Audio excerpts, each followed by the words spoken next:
आज हम चीनी ज़बान में वक्त के हवाले से 20 अल्फाज सीखेंगे।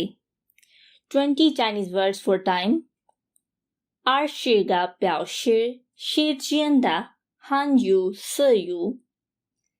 第一个 Number 1 现在 now अभी और अब। 第二个今天 today आज。第三个 Number 3明天 tomorrow कल।第四个 Number 4昨天 yesterday गुजरा हुआ कल।第五个 Number 5早上 early morning सुबह सवेरे।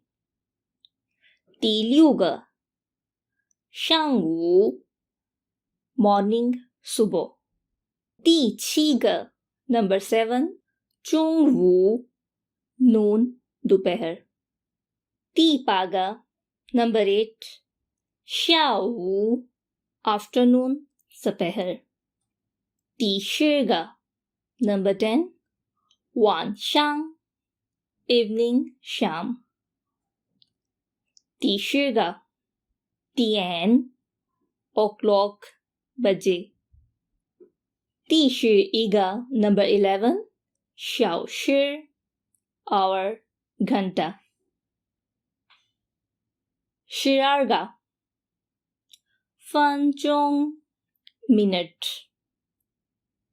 十二个 Number 12秒 second।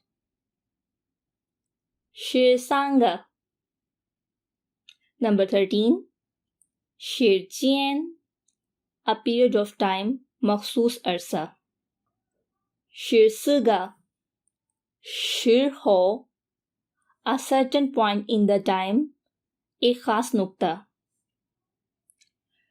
十五个 Number 15年 year साल।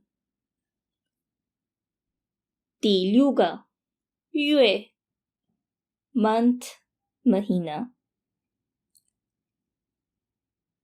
第七个天 day दिन। 十九个 Number 19去年 last year आखिरी साल और पिछले साल। 星期 week हफ्ता।